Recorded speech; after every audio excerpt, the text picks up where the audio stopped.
So once you have your base sketch done and everything is set in stone, your perspective is correct, your composition is laid out, it's now time to start adding things that actually give the sketch a little more information, giving it CMF or color material finish, and kind of explain the intent to other people more than just a black and white drawing. So to do this, we're going to use markers.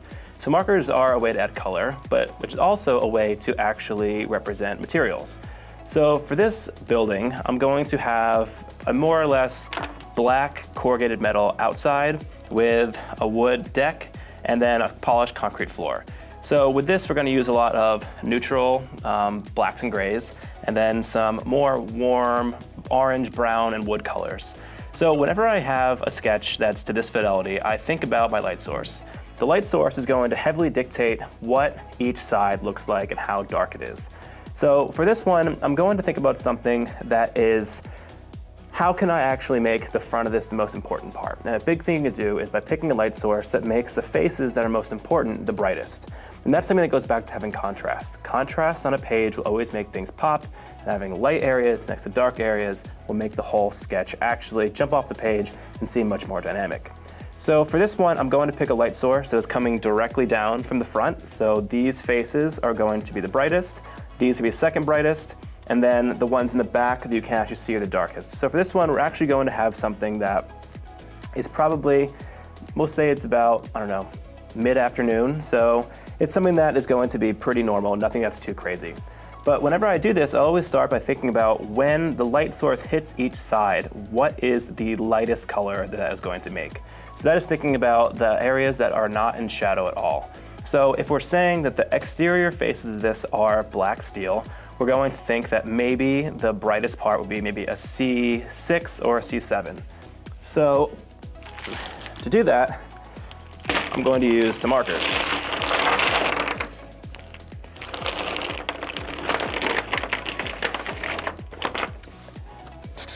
When I usually use markers to actually color my sketches, I tend to use a lot of the grayscale. The grayscale is the first set of markers that everyone should own.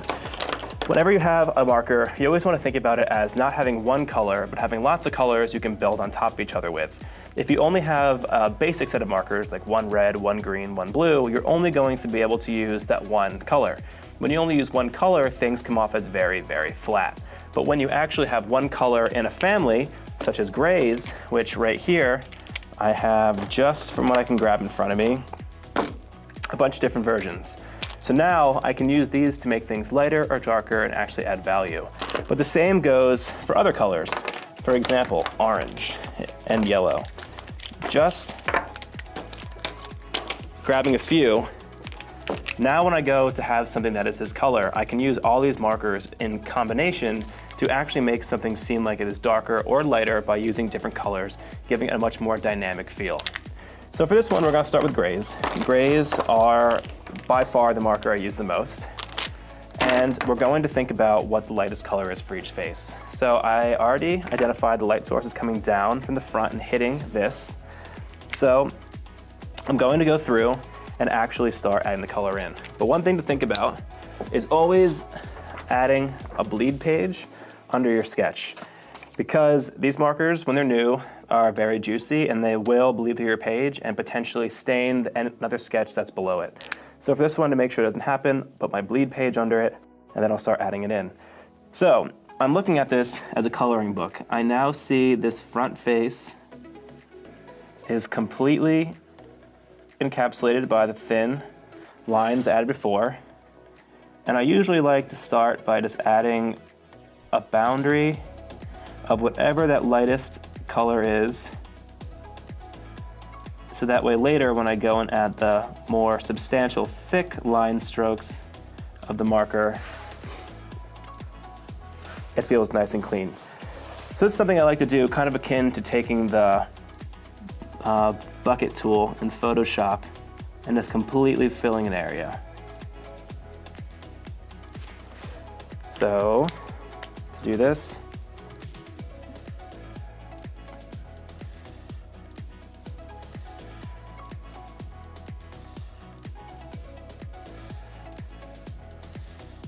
and as much as you can, try and stay within the lines of what you did.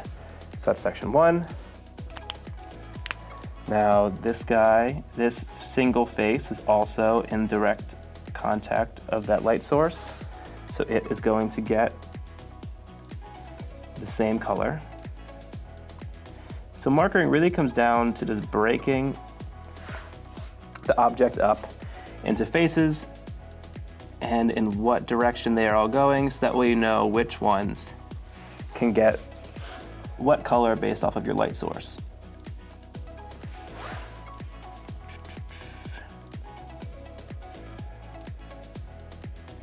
You can also see as you do this, it starts to help separate and highlight those areas. Before, just using a black line, things can start to bleed together and feel like you can't actually distinguish between things, which is why also adding extra line weight later helps out a lot.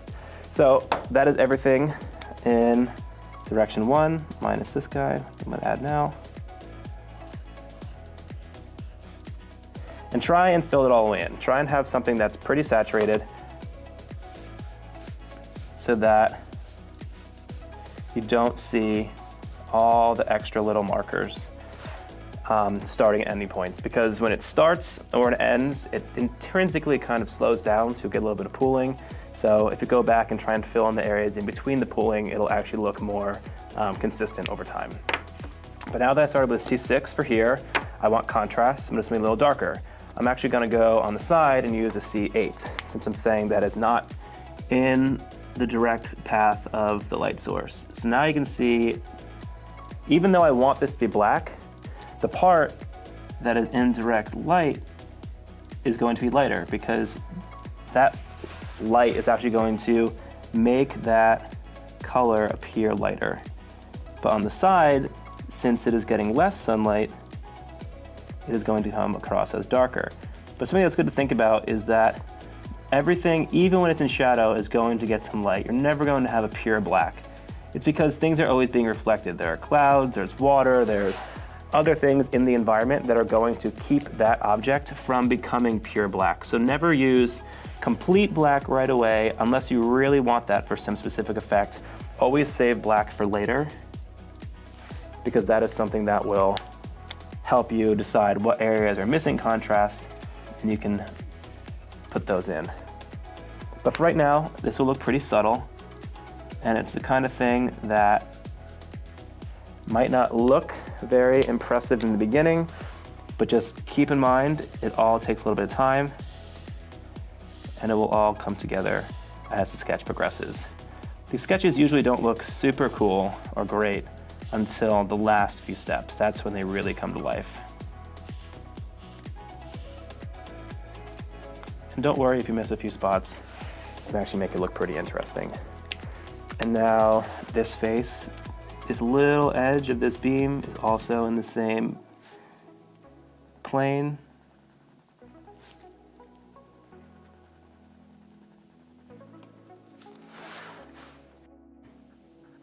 And if you make any little mistakes, that's okay.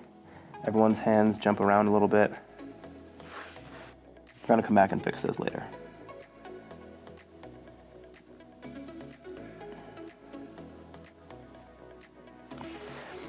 Okay.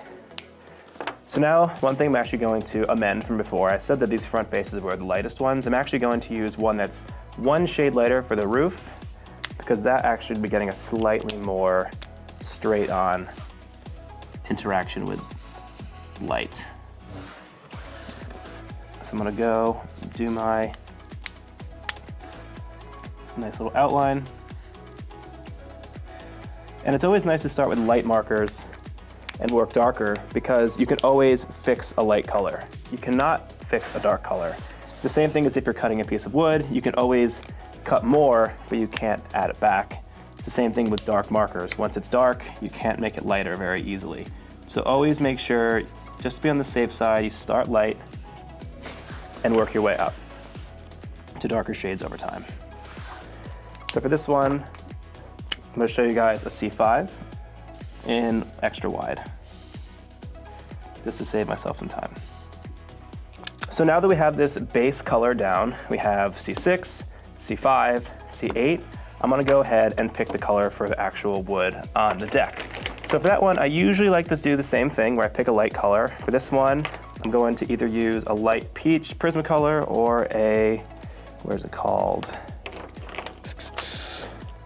Light walnut or a barley beige. So something I'll actually do is I'll take my tester sheet. You can see I did a quick version of this beforehand, and I'll test them out just to see which color gives me what I want.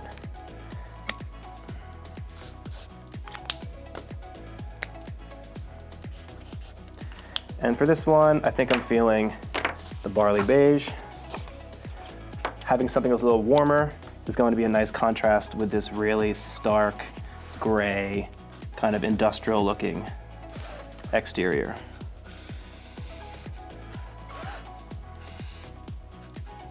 For this one, it's okay if it's a little messier because it's wood grain. So wood grain's not perfect. So actually having some area in between your lines will just add to that wood grain you have to add in later.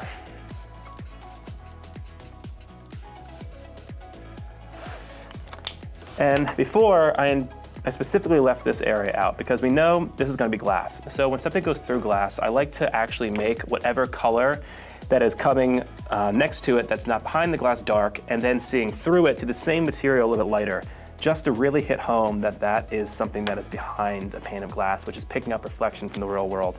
So this was C8 before. So now what I'll use, just to give that little bit extra understanding that this is actually a lighter color because it's going through glass, is I'll pick a C7. So the C7 I'm going to use on this surface.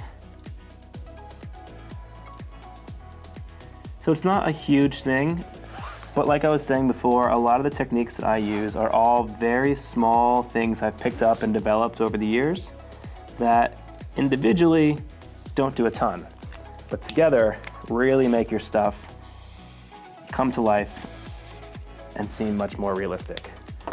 So now that that's done, I'll go back up to the C8, which is a little bit darker, and I'm gonna finish off this wall, which I didn't do before.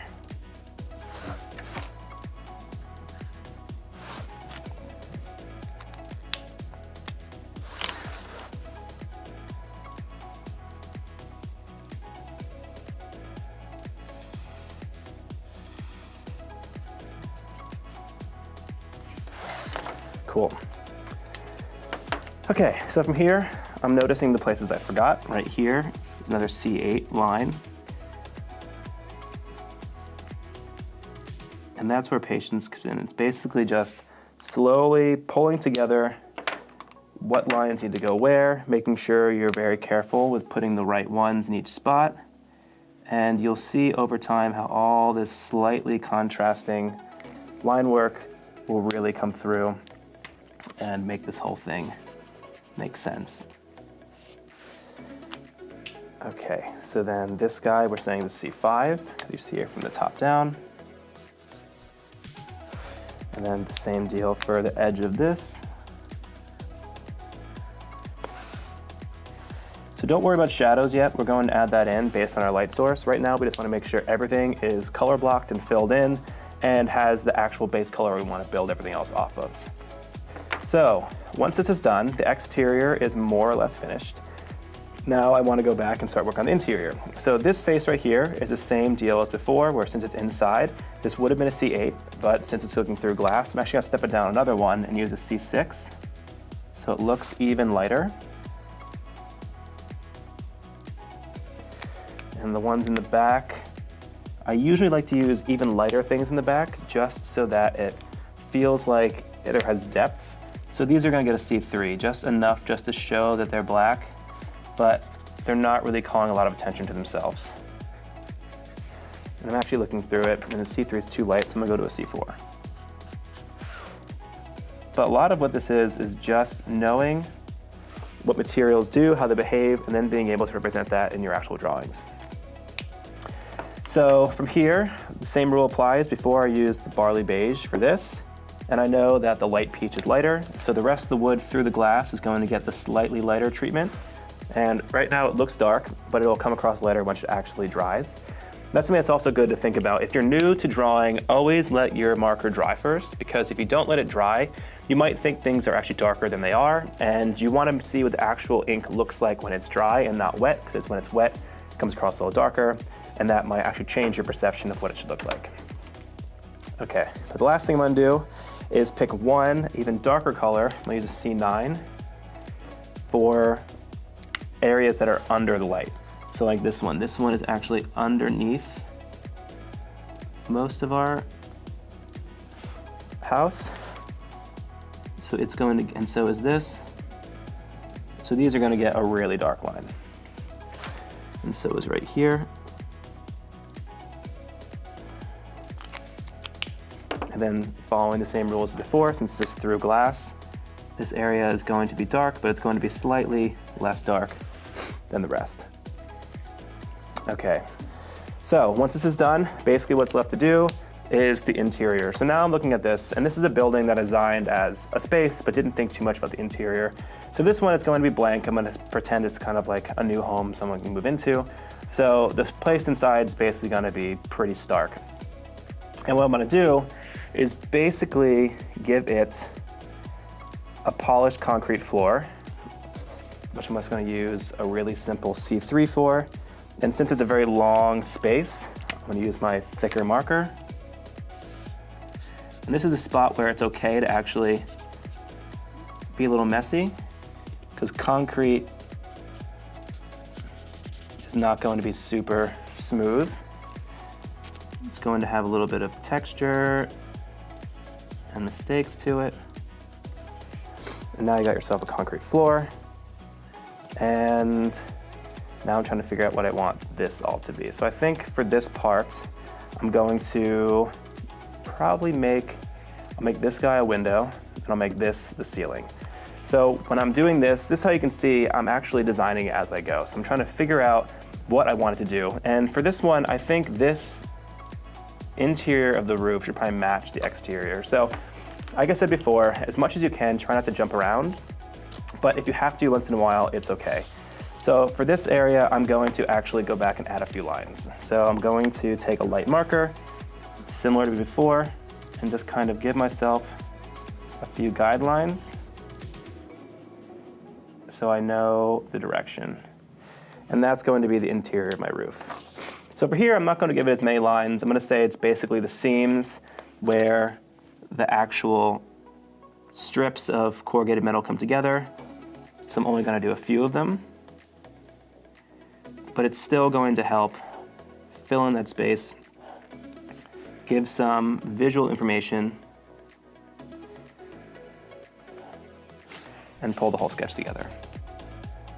Also just thinking about it like having parting lines kind of hit important features. This parting line matches that one, which implies that when I was designing this building, if it was built in real life, I was actually considering where things go. And then moving forward to the last few. And like everything else, these are going to get less complicated as we go down. Okay, so now we have identified that. We're saying this is also going to be a corrugated metal area, so it's going to be black. But what's different about this one is that it is actually interior, but it is actually pretty large. So it's going to be a gradient. So for this one, even though we use a C9 underneath the other areas that are directly under the light source, this one we're going to use a C7 because we want to make sure that we have enough room later to actually make a gradient in there, because it's probably going to get darker the deeper you get into the cavity and lighter the further out you go. And now that I drew that first line, I think I'm going to change it to a C6 just because it feels too dark. But something that's always good to do is always draw in line with whatever you're actually making. So if you're drawing wood grain, draw your lines in the direction of that wood grain. If you're drawing paneling, make your lines in direction of those panels. Just because it has one more visual cue that ties them all together and makes it all feel correct. So when you do something that's a lot of one color, it can be a little daunting and things can start bleeding together. But you just need to keep in mind that this is going to correct itself and become more apparent as you add more details later. A large amount of these drawings literally comes down to just shading.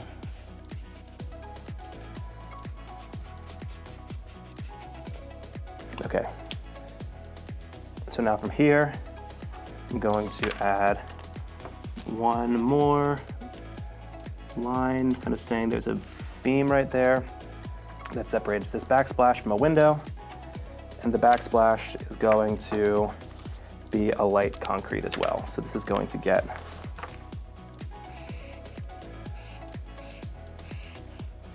that's concrete, concrete, window, window, and done. So now from here, everything is filled in except for this, which I will do right now. C6.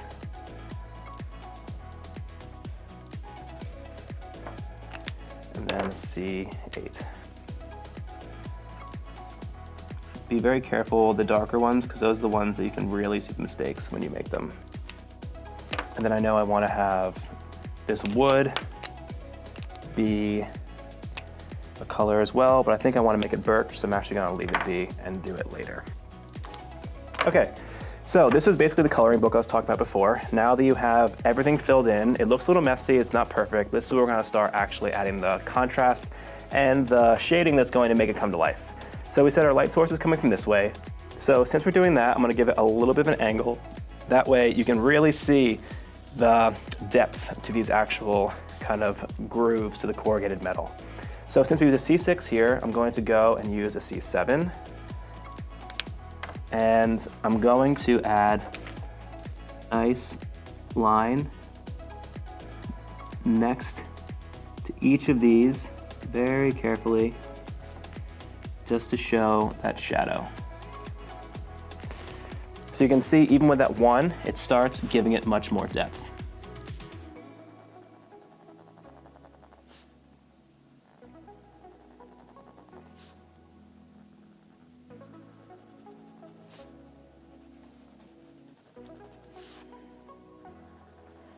So be much more meticulous with the ones up front, because those are the ones that are going to be most visible.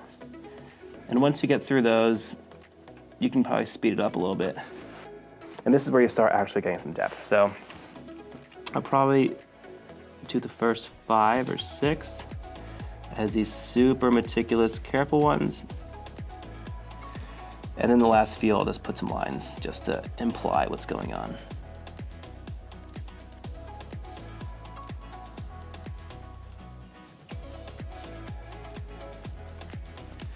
So now I'm just going to go quickly.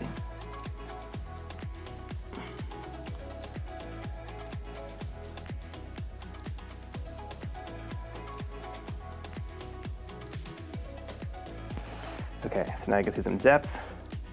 Over here we use a C8, so I'm going to go to a C9.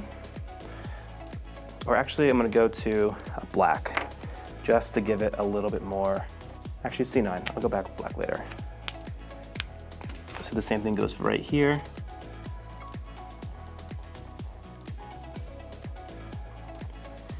So by putting lines like this is where we start getting our lights next to our darks, and we start building contrast.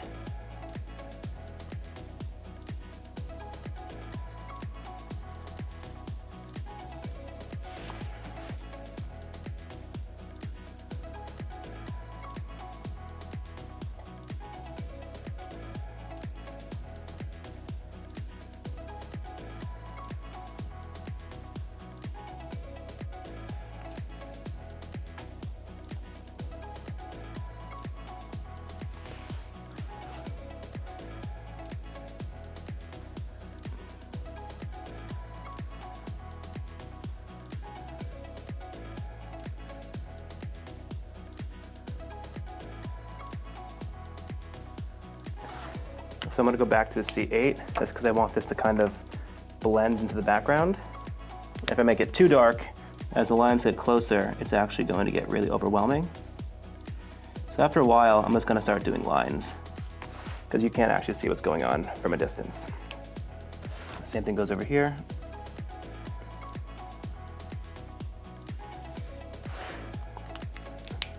Okay, and now I'm gonna do the roof. So the roof one, we use C5, so I'm going to go to a C6, which is right here.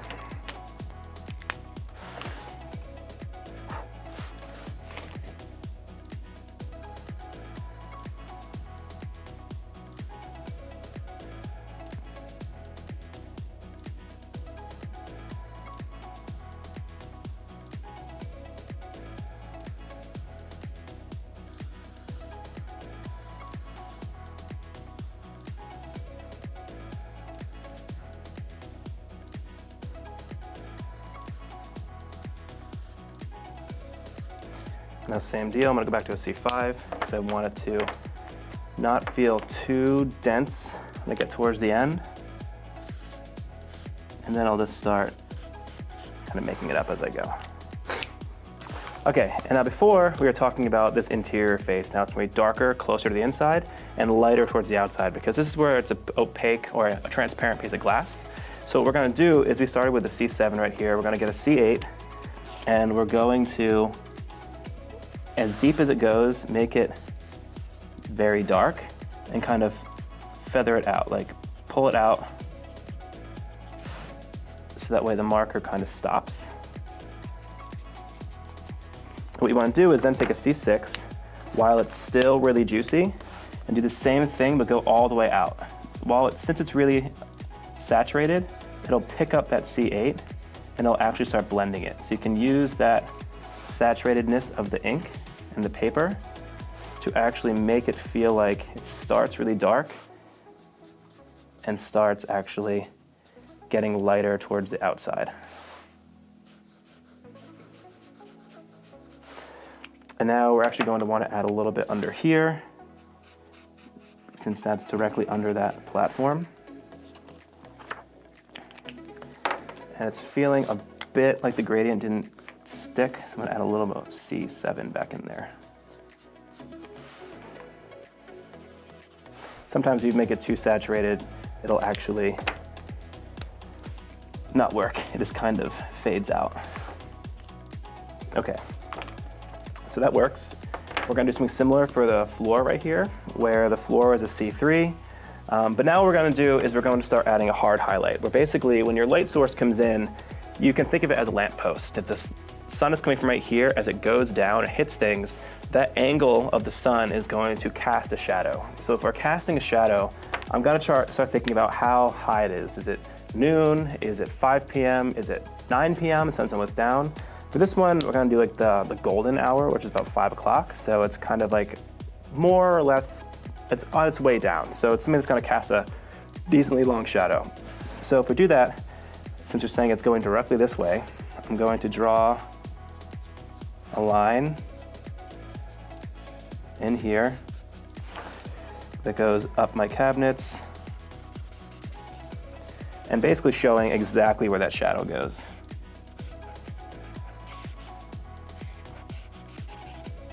And saying this shadow is casting itself all the way into the interior of the building. Make sure it's in perspective. And we're going to do the same thing as before. We're going to try and make it a little bit darker towards the inside of it.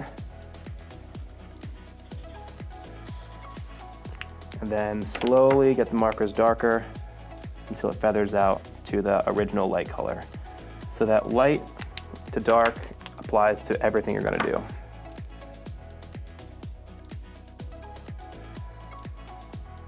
And then same thing for this guy. There's going to be a shadow being cast by that as well. And also there's going to be a shadow by the actual building. So I think something I would do is just run a little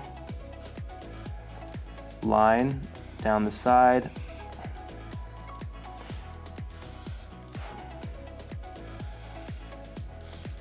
One that's light, so that way I can go back and fix it if I don't like it later.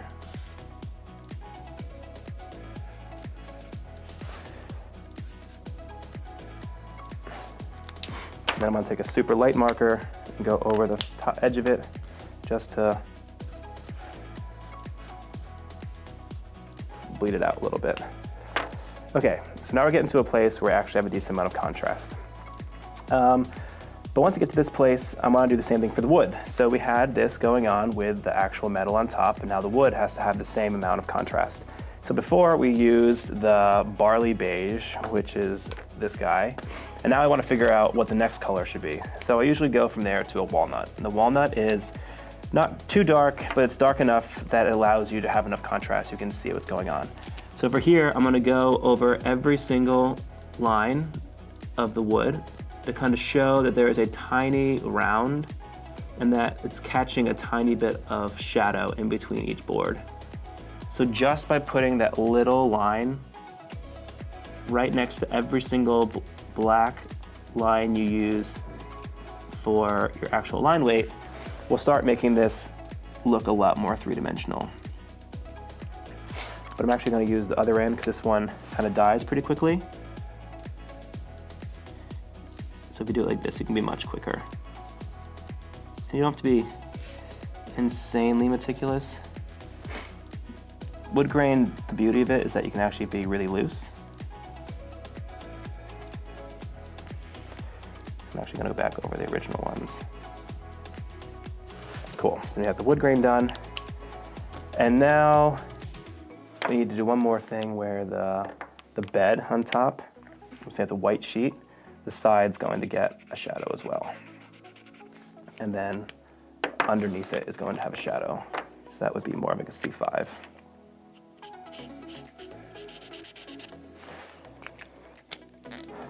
Okay.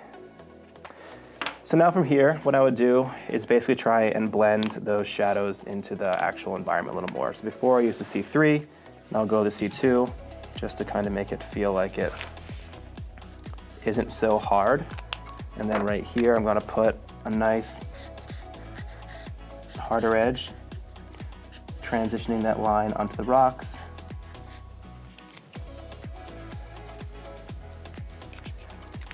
And there we go. So here we go. This is most of the markering that's gonna be done. This is basically the base that gives all the color. And later we're gonna do some more things to give you some actual detail that makes this come to life. But this right now looks a little messy. So what we're gonna do next is going to be a big change in the sketch. It's going to really tighten it up, and it's going to clean up all your marker lines, because marker intrinsically is gonna bleed. So even if you're super careful, you're going to have the lines actually bleed out past your actual original pen. So to fix this, what we're gonna do is take a medium line weight pen, which I usually use a Pentel Flare, and we're gonna bring out a ruler again, and now we're gonna use the worksheet rules that we used in one of our previous workshops, where we actually take any face that you can't see the other side and put a hard line on it. So this one, for example, let's use this. We're going to put a nice hard line on here. And now you can see how much that pops. It separates those two surfaces and it starts to look a lot cleaner. So this is something that we're gonna do for every single line. Right now, I'm gonna flip it over, because you want to think about which side you can see. If you're looking this way, you can see this interior side, but not that interior side. And since we were very meticulous before about putting our light color down and then putting a darker contrasting color, this dark line is going to even more separate that dark from the original light color. And I'll do a few just so you can see, and then we'll continue the rest. This is also a chance for you to actually be able to fix some things. If some of your lines aren't exactly where you want them to go, the thicker line allows you to micro adjust it, and I kind of call that course correcting. So it's a way for you just to go and fix some things that you might not have been happy about earlier, especially if you laid a line down that really didn't go where you wanted it to go. But I also suggest that you put your ruler on the inside edge. If you put it on the outside edge of what you want to draw, you might end up making your line too thick. This way, you're always kind of drawing on the interface of whatever you are trying to clean up and make pop out.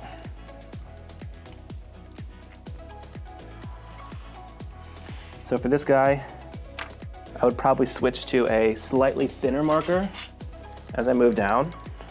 I've got a whole bunch. Sorry, it's their pen. But I forgot to bring them. So we're gonna leave that part out of the video.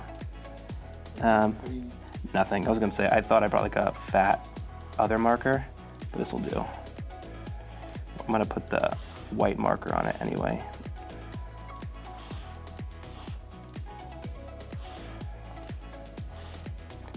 And always make sure the outermost one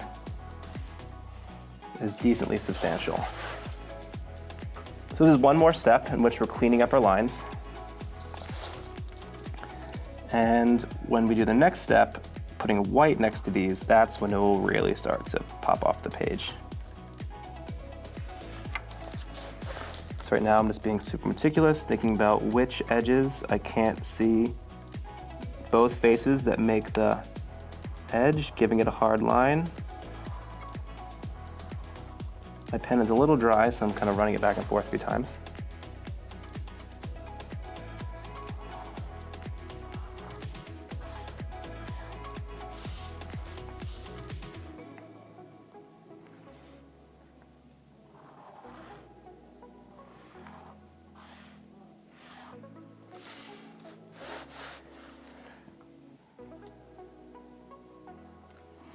In this section, I wasn't super happy with my vertical lines. I thought they were a little out of perspective, so now I'm going to use this thick marker or thick pen to fix that and course correct a little bit.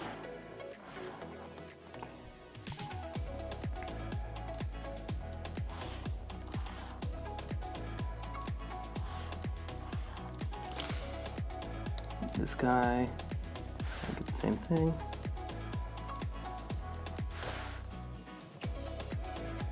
So these extra thick black lines that go and clean everything up is another part of my style that I like to use. It cleans things up, but also makes it look a little more stylized and cartoony, which makes nothing too overly serious, but still adds that nice, really clean aesthetic.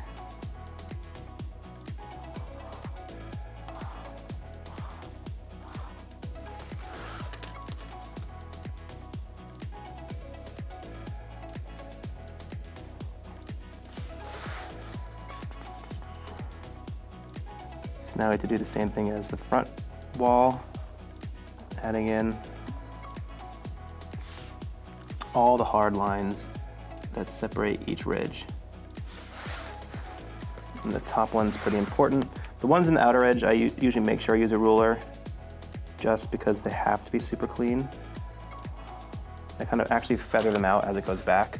The further back into space the drawing theoretically gets, the lighter I make the hard lines. So for this one, I'll start hard and I'll kind of feather it out. Just because this part's not very important. I don't want to put a lot of visual emphasis on that. I want it more towards the front. So to do that, I make sure that everything that's in the back is slowly fading. So right here, hard, and then slowly let it fade off to nothing towards the back. And we're going to do the same thing for these, where the ones up front are very dark and thick lines. The ones towards the back are going to get less and less and less dark, so they fade more and more.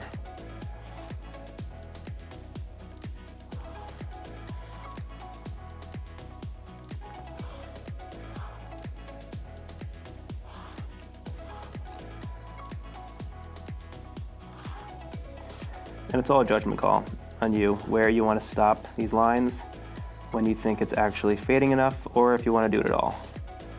So for me, I would probably stop around midway down, so maybe a few more, and each time I would lessen my pressure on it a little bit until I end up with something like that.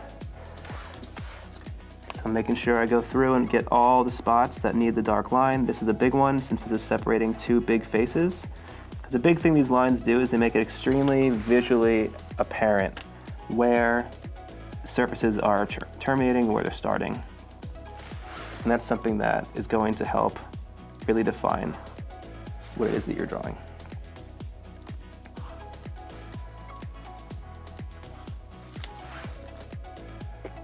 The bed gets the same thing. So this is inner one. This one's actually feathered a lot, and I think it's too thick, so I'm gonna pull it in a little more to thin that beam up. Do the same right here. And the bed, draw by hand.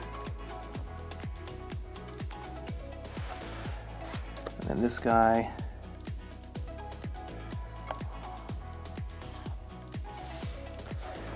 Okay, and then the inside of the sink, top of this shelf, and then the inner walls of all these cabinets.